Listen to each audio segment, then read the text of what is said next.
Bienvenidos a Radio Uruguay 1050M, bienvenidos a La Máquina de Pensar. Hoy vamos a tener un programa especial, vamos a escuchar, ya de entrada les digo nomás, vamos a escuchar la conferencia que dictara Agustín Courtoisí dentro del ciclo Uruguay Piensa y Debate, que está organizado, ustedes ya lo saben, por el Proyecto ARGE y por la Red Filosófica del Uruguay. Ahí está nuestro amigo Pablo Romero entre todas estas cosas.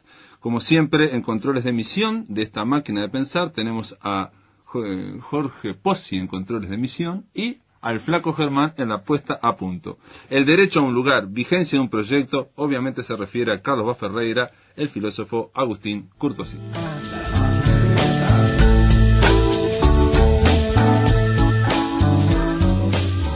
En el día de hoy vamos a tener a Agustín Courtoisí, del cual puedo decir que es profesor de filosofía egresado del IPA, docente de la Universidad ORT, autor de unos cuantos libros, uno de ellos es Cadenas de Conocimiento, es director de Cultura del Ministerio de Educación y Cultura. La temática que va a tratar es una vieja idea de Bá-Ferreira, traída de nuevo a la luz del siglo XXI, podríamos decir, una idea que tiene un alto contenido social, aunque él mismo no se considerase socialista, aunque el propio Bá-Ferreira no se considera, pero sí con un alto contenido social. Y Agustín se va a explayar sobre esa gran idea. Bueno, gracias a todos por venir una tarde de invierno a conversar sobre Bá-Ferreira y algunas ideas que yo considero vigentes de este autor. Yo, básicamente, después de muchos años de frecuentar a Bá-Ferreira, tengo la impresión de que la gente conoce un aspecto de su obra que no siempre es lo que los tiempos piden, aquello que cada hora, cada año, cada siglo está pidiendo. Por supuesto que en la medida que tiene algo de clásico, Bá-Ferreira tiene cosas para decirnos a todas las horas y a todas las épocas, pero me parece que comparativamente con Lógica Viva, comparativamente con Fermentario, por ejemplo, sobre la propiedad de la tierra ha quedado bastante a un costado y me parece un libro importante. Allí simplemente quiero, eso sí, leerlo, que fue Benjamín Nahum el que en un articulito de Brecha rescató esta idea de Bá-Ferreira de asignar tierra de habitar a la gente ya hace unos cuantos años, y lo hizo con un énfasis que realmente merece elogio, ¿no? Esa es una imagen escaneada del artículo de Benjamín Nahum. No vamos a profundizar ahora en él, pero sí vamos a hacer el reconocimiento que corresponde. Yo diría que no estamos acostumbrados a un Bá-Ferreira denso, un Bá-Ferreira técnico. Sobre la propiedad de la tierra tiene, para los que han recorrido el autor, la densidad que tiene aquel libro Los problemas de la libertad, que él después retituló como Los problemas de la libertad y los del determinismo. No tiene la gracia literaria de Fermentario, no tiene la frescura y la claridad analítica de Lógica Viva, es otra cosa. El Bá-Ferreira de 1918 sobre la propiedad de la tierra es otra cosa muy diferente. Por supuesto, usa la fórmula para plantearse los problemas sociales. Él entiende que más allá de las áreas de discusión hay un núcleo que los autores y los hombres de todas las escuelas políticas deberán admitir. Por otro lado, no deja de despuntar su vicio analítico de distinguir palabras y distinguir términos. Por ejemplo, explicarnos que la palabra socialista designa cosas realmente muy diferentes. Para algunos socialistas, ser socialista es ser una persona creativa, lejos de la necesidad, lejos de las constricciones de los regímenes donde lo único que importa son los valores materiales. Pero para otros, de pronto, ser socialista puede significar una suerte de ética organicista, donde el individuo es lógico que sucumba al todo, y ya es otro matiz. Es muy diferente ser socialista en el primer sentido que en este otro sentido. Junto a ese tipo de aclaraciones que son muy típicas de él, hay otra. Él dice que, bueno, solemos decir que el sistema actual capitalista, estas democracias de mercado, son sistemas individualistas. Él se niega a aceptar eso. Él se niega a aceptar eso porque el mecanismo de la herencia hace que aquellos que vienen de familias pudientes reciban, por legado intergeneracional, lo que han habido sus padres. Entonces, en la medida que la herencia es un mecanismo, es un sistema fuerte y firme que garantiza la transmisión de la propiedad privada, él entiende que no son las nuestras sociedades individualistas, sino sociedades familistas. Esto lo conecta con tantos pensadores como Vivian Trías, que decían: nuestro enemigo son las 500, las 600 familias que detentan la propiedad privada de los medios de producción. Naturalmente, Ferreira saca otras consecuencias de esto. Entonces, las sociedades actuales son sociedades familistas, no individualistas. El socialismo quiere decir muchas cosas diferentes y habría que aclarar a qué se refiere uno cuando utiliza el término. Ferreira distingue algo que es muy clásico, no lo inventó él, ¿no? Que la apropiación de la tierra tiene que ver con un medio de transporte, de traslación, también la tierra como medio de esparcimiento y recreo, y naturalmente, que es lo que está en un primer plano, la tierra como un medio de producción.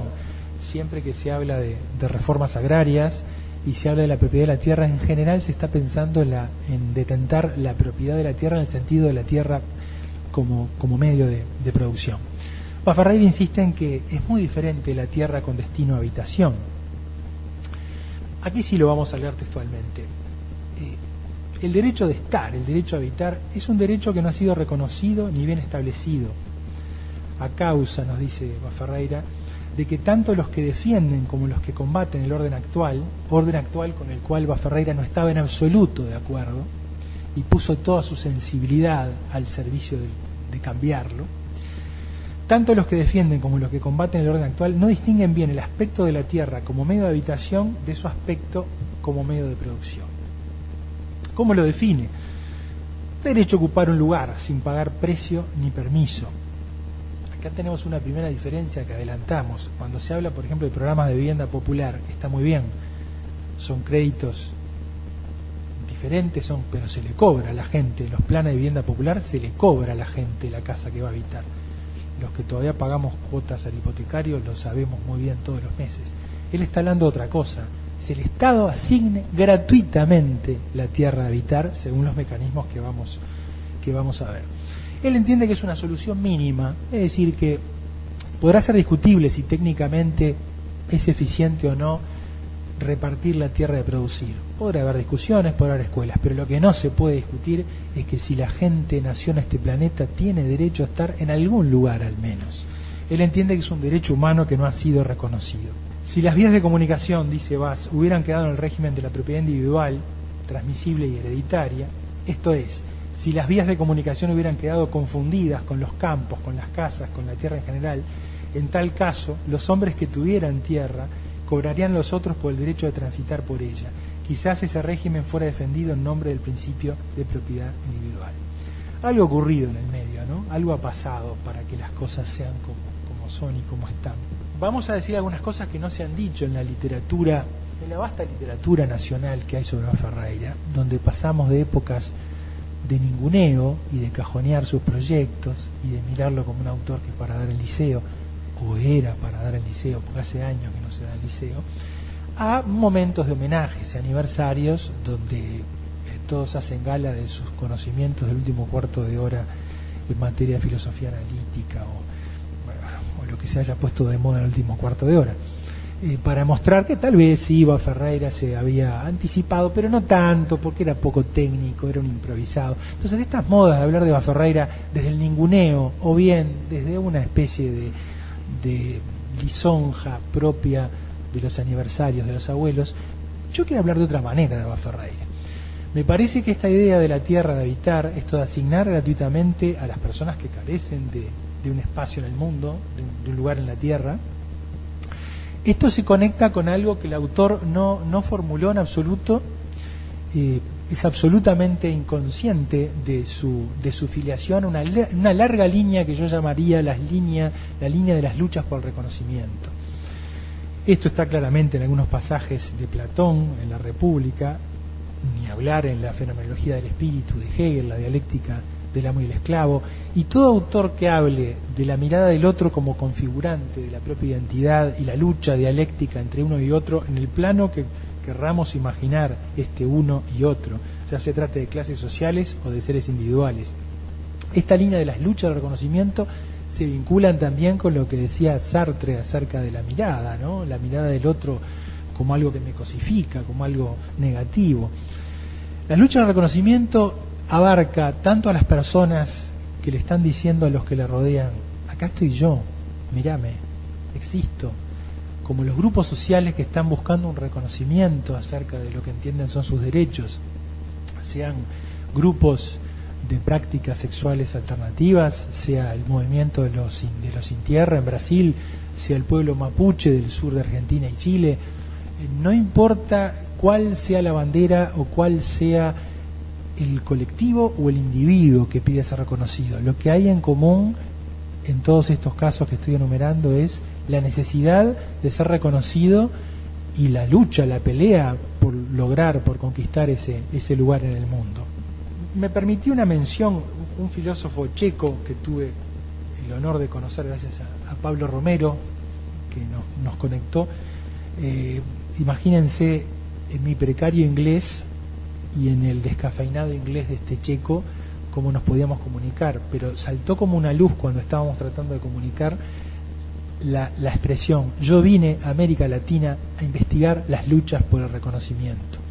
Bueno, a partir de ahí nos empezamos a entender mucho mejor, porque yo entendía a qué venía, cómo le interesaban los nuevos movimientos sociales, cómo le interesaba las distintas maneras en que la conciencia humana le pide a otras conciencias que se le dé la dignidad de un lugar en el mundo.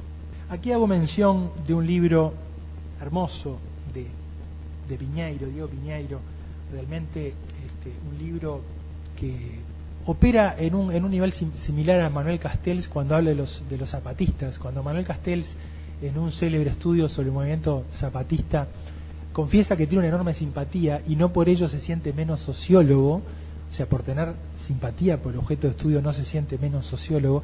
Piñeiro estudia a los mapuches, a los sin tierra, el movimiento campesino de Paraguay en esa lógica, en la lógica de una simpatía o de una empatía, y reconoce y valora sus luchas por la identidad. Vamos a ver algunas objeciones de este planteo. Recuerden que, si tienen paciencia para escucharme, esto debería tener por lo menos dos tramos. Un primer tramo para mostrar que la tierra de habitar es una bandera justa, y un segundo tramo para mostrar que asignar tierra de habitar nos puede resolver unos cuantos problemas que no atinamos a resolver. O sea que argumentar en pro de que algo es justo es diferente de argumentar que algo es útil. Yo creo que es ambas cosas. Vamos a ver, tiene algunas dificultades este planteo. Sonia Romero, la antropóloga, en un libro hermoso, un libro colectivo sobre temas de vivienda popular, dice una cosa que para los que estamos investigando estas cuestiones nos puede sorprender. Ella sostiene que la idea, las luchas, aún las luchas que se sientan más progresistas o de izquierda en materia de lucha por la vivienda popular, tienen un trasfondo cultural de los siglos, que es las culturas sedentarias. Posiblemente las culturas nómades concebirían el derecho a un lugar de una manera muy diferente a cómo lo concibe alguien que imagina a su familia asentada en la tierra por muchas generaciones. Yo creo que esto es muy prudente y muy oportuno. En un mail le respondí a Sonia, que tuvo la amabilidad de mandarme una cantidad de trabajos aparte de los que yo había leído de ella. Le respondí que entonces deberíamos definir el derecho a un lugar de modo que incluyera también a los pueblos nómades. En realidad, si nos ponemos a pensar, el ser humano es mucho más nómada que sedentario. Cuando lo que conocemos como hombres modernos salimos de África y fuimos a Europa y nos encontramos con el hombre de Neandertal, estábamos respondiendo a la movilidad, a la necesidad de la movilidad. El hombre de Neandertal se extingue porque no tenía dónde correrse frente a un adversario que al parecer fue superior en algún aspecto, ¿sí?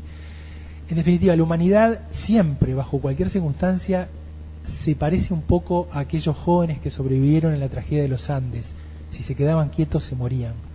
El que no camina está muerto. O sea, la humanidad es más nómade que sedentaria, pero a veces cuesta verlo.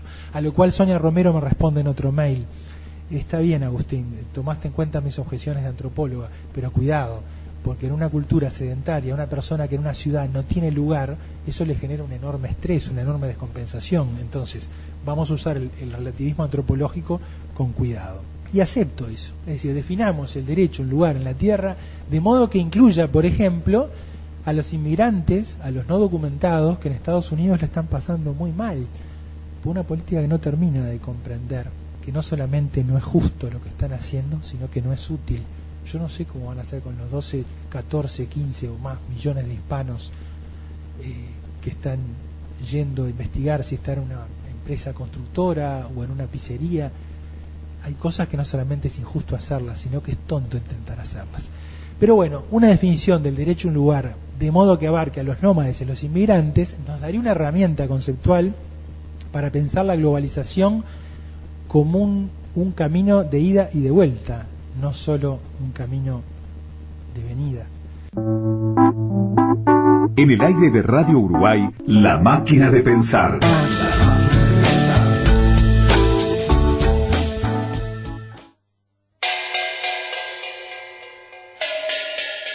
Un edificio vacío. Un corredor de cemento. 3 hombres. El examen. La nueva pieza teatral de Carlos Regerman, con dirección de Sandra Macera. Implacable, vertiginosa. Un ejercicio de suspenso sobre el poder vuelto contra sí mismo. El examen. Premio Nacional de Letras. Premio 60 años de Teatro El Galpón. Premio Fondos Concursables para la Cultura. Antigua sede del Servicio de Intendencia del Ejército. Rambla Portuaria, esquina Guaraní. Invita Radiodifusión Nacional, Sodre. Llega una referente mundial de la danza. La Ribot estará en Montevideo. La Ribot, la coreógrafa y artista visual que revolucionó la danza contemporánea. 2 de noviembre, hora 21, Llámame Mariachi, en la Sala Zavala Muniz. 3 de noviembre, de 18 a 23 horas, Laughing Hole, performance en la Sala de Conferencias y Eventos. Organizan el Teatro Solís y el Centro Cultural de España. Entradas en venta en Red UTS y Boletería del Teatro.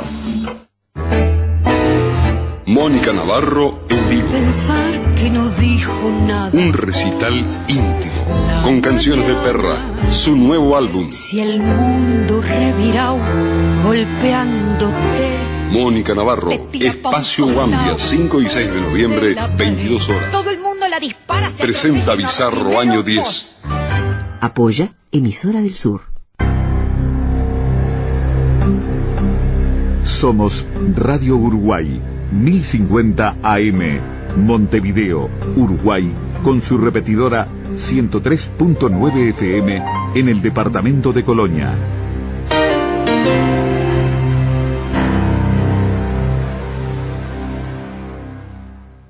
Atención, charlas, entrevistas o columnas que te perdiste o que querés volver a escuchar, las encontrás en el blog de La Máquina de Pensar. Ingresá a piensamáquina.blogspot.com y bienvenido al corazón de las palabras.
continuación, amigos, vamos a escuchar la segunda parte de la conferencia del Derecho a un Lugar, vigencia de un proyecto de Agustín Courtoisí. Sigamos un poco adelante. Se ha objetado también que el derecho a habitar está muy vinculado a la noción de familia. Bueno, pero los arreglos familiares, los distintos arreglos familiares, las distintas formas de familia que estamos conociendo pueden ser incorporados en la norma proyectada de tierra de habitar, ¿sí? Así que lo que la familia cambie o no se parezca ya para nada a la familia nuclear tradicional no es problema para la tierra de habitar. Bueno, y después viene una objeción realmente importante. La gente dice, pero me decía Jorge Barreiro, el autor de varios libros sobre lo real e imaginario del socialismo y un libro sobre el transporte, él me decía, en el problema de la vivienda popular, ¿es central la tenencia de la tierra? Porque la gente se anota y la tierra se la asigna si llena ciertas categorías. ¿Y después qué hace? ¿Qué hace con la tierra? ¿Dónde están los créditos? ¿Dónde compra las chapas, los parantes, los bloques, los ladrillos? ¿Qué pasa después? Mi pregunta es, yo no lo sé. Todos los programas bien intencionados, desde luego, de vivienda popular, en particular el programa Juntos del actual gobierno, que se ha propuesto como buque insignia el tema de la vivienda popular, son complementarios de esto. Lo que ocurre es que son cambios desde arriba, y las viviendas hay que hacerlas, y cuestan. La tierra está hecha. Es una gran diferencia. Entonces dejemos a la gente que desde abajo, no de planes desde arriba, sino que desde abajo, diga qué va a hacer con su pedacito de tierra, con su parcela, cuando se presenta al Estado en una lista y la pide. Yo quiero un pedazo de tierra, yo sé para qué lo quiero, usted déjeme. Entonces, el qué va a pasar después, que lo responda la gente, que la gente sabe a veces mucho mejor que los planificadores lo que necesita. Un breve comentario sobre el articulado de la norma proyectada en base a estas ideas. Sara Baferreira, en los años 70, una hija de Baferreira, redactó con el entonces diputado Avellanal una norma que es una pieza jurídica, según me dice mi amigo Gebergato, de una concisión, una sobriedad y una rigurosidad extraordinaria. Y fue escrita en los años 70. Son 10 artículos, yo voy a comentar algunos. Bueno, el artículo primero reconoce el derecho de todo habitante de la República a una parcela de tierra de habitación. Luego se establecen las condiciones, ¿no? Obviamente, no poseer tierra de habitación es una de ellas. Hay un orden preferencial que comienza con madres desvalidas. Acá hay un punto interesante. En las listas de prioridades tal vez debamos incorporar movimientos y sectores de la sociedad que en los años 70 no estaban visibles o no estaban en la lucha del reconocimiento. Yo creo que uno de los criterios para la lista de prioridades para asignar tierra de habitar podría ser, por ejemplo, acciones reparatorias para los afrodescendientes.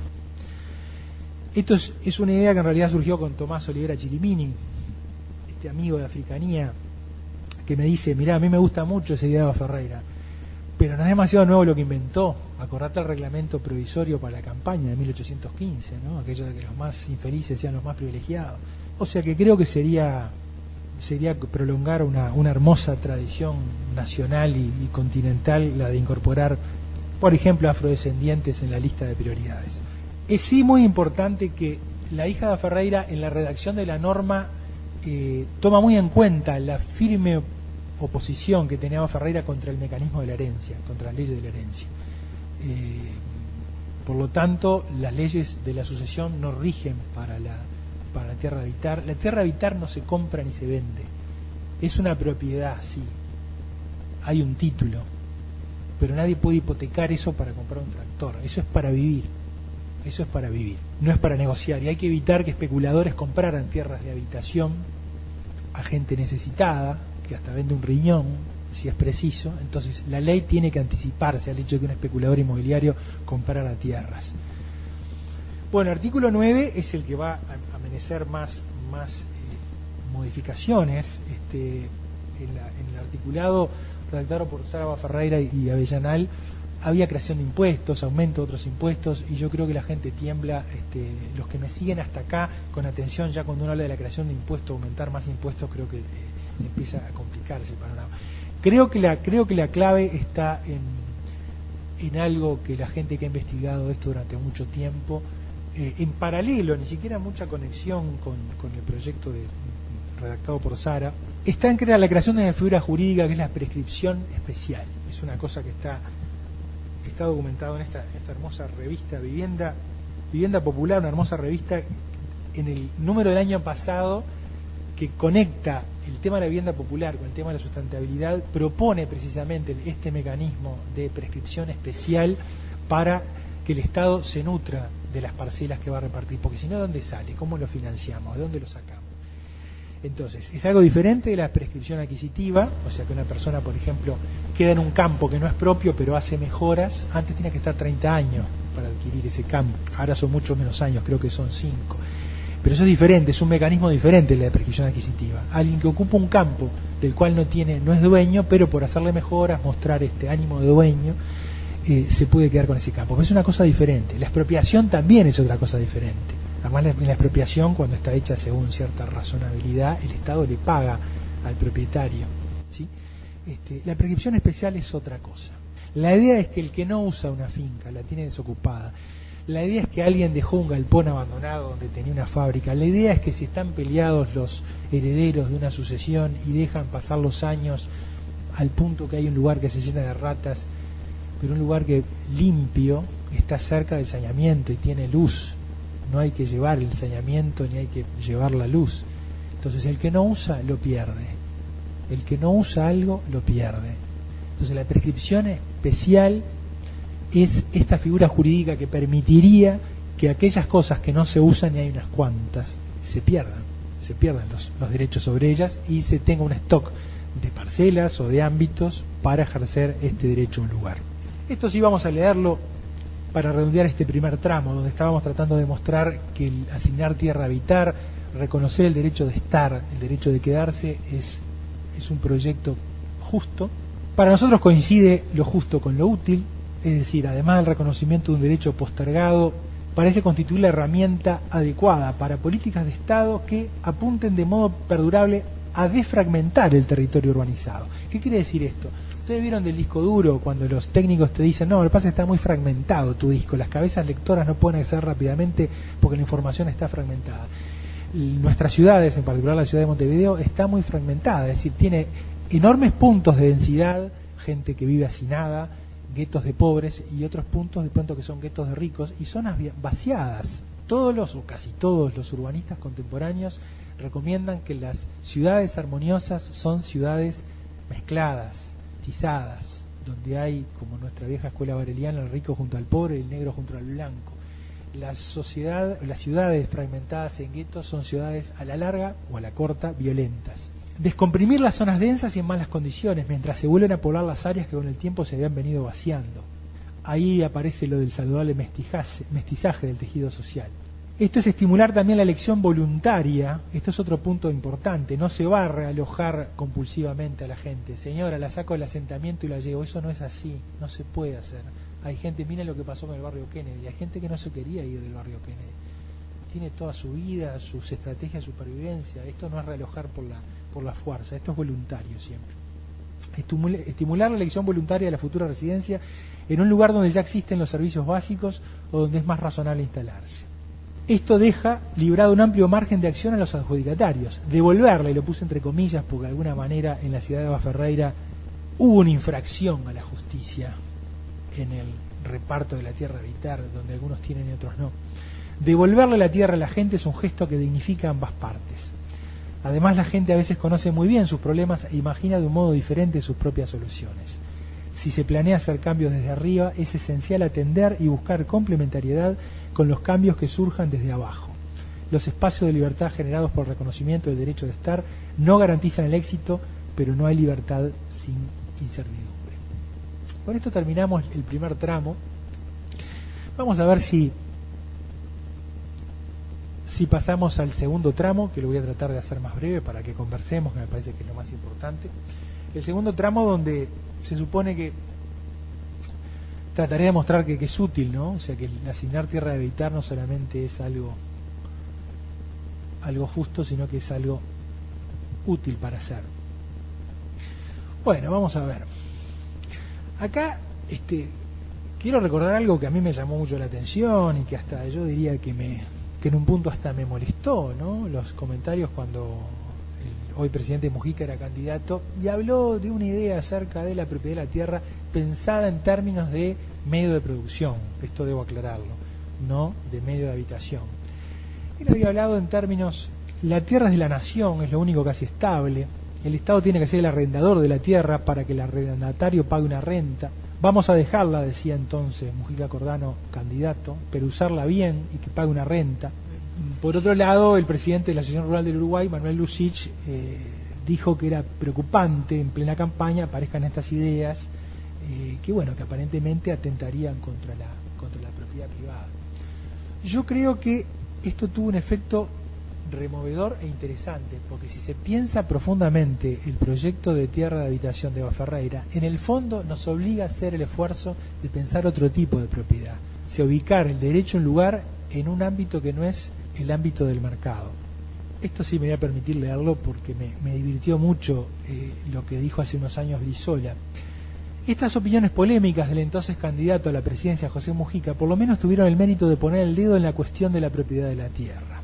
Reitero, de la tierra como medio de producción y no de habitación, que es lo que nos está interesando a nosotros. Pero no son nada al lado de las que generó Leonel Brizola al ser electo por segunda vez gobernador de Río de Janeiro en 1991, cuando exhortó a los habitantes de las favelas que entraran y tomaran, esto lo dice Jorge Castañeda, que entraran y tomaran por la fuerza múltiples edificios de departamentos sin terminar y más o menos abandonados en los barrios pudientes de la ciudad, provocando la furia y el pánico de miles de residentes de la clase media alta y de gran parte de la élite política opulente de Río. Bueno, nosotros esta noche no estamos proponiendo que se haga eso. Nosotros esta noche estamos proponiendo que mediante una norma se usen cosas que no se están usando y por lo tanto deberían perderse en beneficio de aquellos que están necesitando. En el aire de Radio Uruguay, La Máquina de Pensar.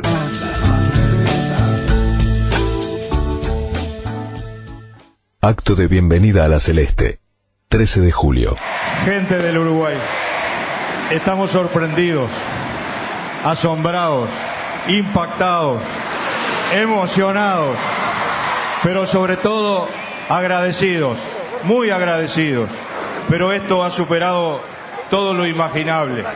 No hay palabras para describir lo que hemos presenciado hoy. Gracias, gracias, muchas gracias. Uruguay nomás. El deporte nos volvió a unir como nunca y nos volvió a demostrar que cuando estamos así de juntos, no queda ningún lugar para la violencia. Comisión Honoraria de Prevención, Control y Erradicación de la Violencia en el Deporte. Mi nombre es Claudia Rossi. Soy actriz de la Comedia Nacional y te invito a ver... Los de siempre.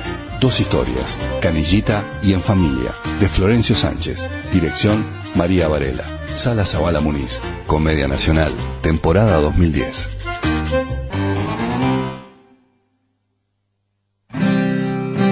Meses atrás, cambio de bar. Alberto Wolf y los terapeutas. 4 de noviembre, Teatro Solís. Amor profundo. 25 años de Alberto Wolf y los terapeutas. Una noche para la historia. Entradas en venta en Red UTS y en la boletería del teatro. Financia Mastercard 2 pagos. Auspicia Radio Uruguay. Del amor. La noche se llena de radio. Se llena de radio. Desde las 21 hasta el final del día, Visión Nocturna. La noche de Uruguay en plena luz. En plena luz.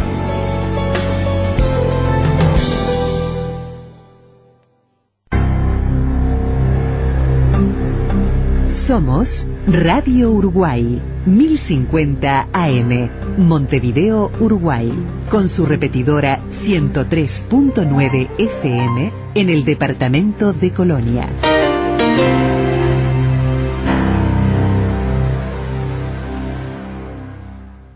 Atención, charlas, entrevistas o columnas que te perdiste o que querés volver a escuchar, las encontrás en el blog de La Máquina de Pensar. Ingresá a piensamáquina.blogspot.com y bienvenido al corazón de las palabras. Hola, ¿está Jenny?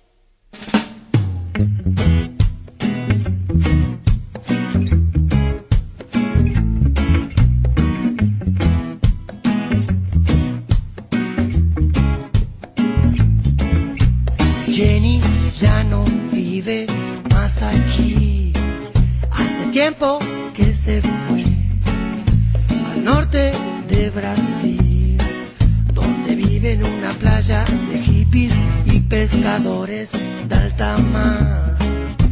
Vende su billutería a los turistas del lugar y parece que todo le rueda bien.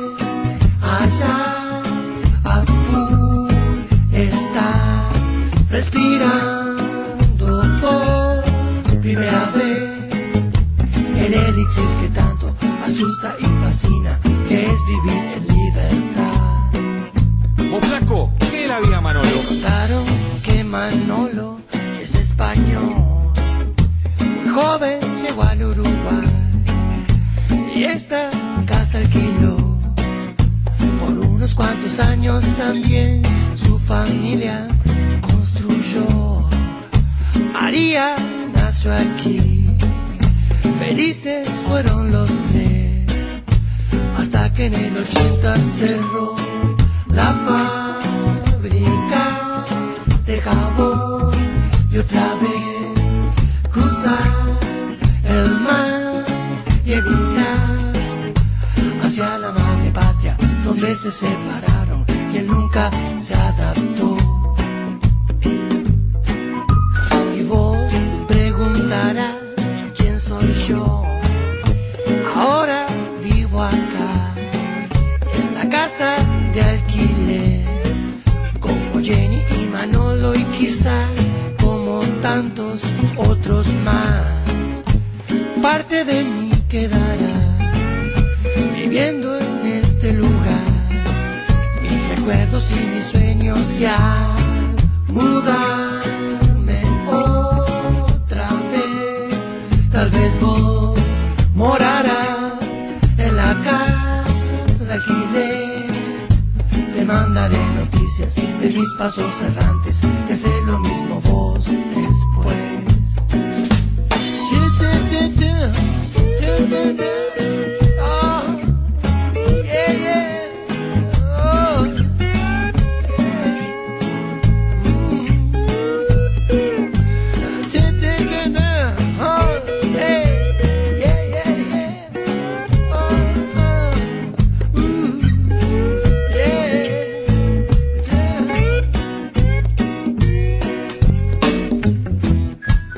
Por último, ahora vamos a escuchar la tercera y última parte de la conferencia que dictara Agustín Courtoisí en el ciclo Uruguay Piensa y Debate sobre Carlos Baferrer. ¿Qué ha hecho la clase política, que ha hecho los responsables políticos en los distintos lugares? Bueno, se decretó la emergencia habitacional, hay un decreto de mayo de año. Nosotros llevamos estas ideas al grupo interpartidario de medio ambiente, representando un partido político. Recuerden ustedes que el presidente Mujica convocó 4 grupos interpartidarios, grupos consultivos interpartidarios, para opinar sobre áreas estratégicas tales como la energía, la educación, la seguridad y el medio ambiente. Yo no puedo acá con ligereza decir que todos los partidos se comprometieron y firmaron para llevar adelante la norma de tierra de habitar, tal cual está redactada en el articulado de Sara Baferreira. Yo no puedo decir eso. Yo lo que sí puedo decir es que a lo que se comprometieron todos los partidos es a explorar esa vía. Y hay 2 menciones en el cuerpo del texto, del documento interpartidario que firmaron todos los partidos. Hay 2 menciones en estos términos. La estrecha relación entre pobreza y algunas cuestiones ambientales hace deseable trabajar sobre el análisis del derecho a una tierra a habitar, enmarcado en las políticas sociales, de forma que los asentamientos humanos no sean determinados exclusivamente por factores de mercado, con las consecuencias que ello tiene sobre los sectores más vulnerables de la sociedad. Sigo adelante. Hay otra mención que me voy a permitir leerla completa también, porque reitero, seamos muy precisos, es a esto a lo cual se comprometieron todos los partidos hace unos pocos meses. En la cuestión ambiental urbana hay aspectos derivados de la pobreza y la inclusión social que están estrechamente ligados al derecho de los ciudadanos a una tierra donde habitar.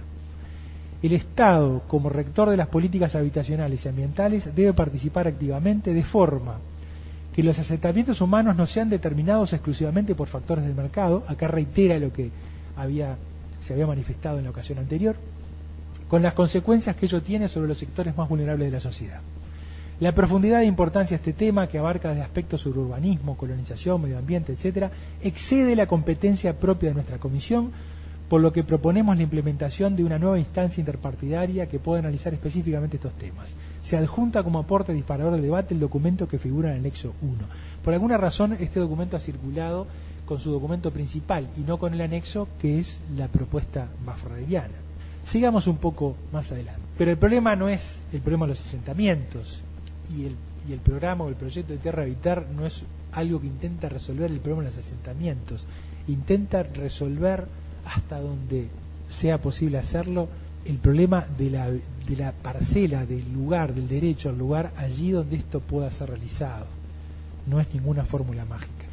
Este suelto de búsqueda lo escañé para mostrar que, como dice su título, miles de hogares de barrios formales montevideanos, o sea, no asentados irregularmente, ilegalmente, viven en condiciones similares a los que habitan los cantegriles. O sea, el problema no se agota con los asentamientos. ¿Por qué hay que usar una lectura en clave ambiental del proyecto de Baferreira? Porque hay que evitar lo que está ocurriendo. Estamos hablando acá y hay gente que está ocupando lugares donde no hay saneamiento, hay gente que está comprando sin papeles un lugar donde llevar su familia, y tal vez allí hay baterías enterradas o hay un curso de agua contaminado. Eso que ya está ocurriendo ahora, vamos a evitar que siga ocurriendo de esa manera. Vamos a hacer que por lo menos el Estado use su liderazgo y su información para decir, aquí se puede, aquí también, allá no. El tema de la plombemia es una de las tantas maneras de abordar el tema ambiental con los pies en la tierra, ¿no? Esa es una cuestión gravísima, y me parece que asignar parcelas donde los suelos estén libres de contaminantes me parece que es un paso, ¿no? Yo les recuerdo esto: el Ministerio de Vivienda y la Intendencia de Montevideo enfrentan una serie de demandas que superan los 12 millones de dólares como indemnización por caso de plombemia.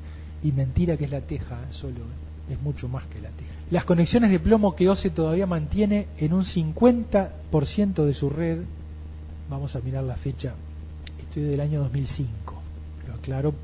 Las conexiones de plomo que OCE todavía mantiene en un 50% de su red, unos 300.000 caños, pueden contaminar el agua potable. También se le puede encontrar en altas concentraciones en las pinturas y barnices anteriores a los años 50.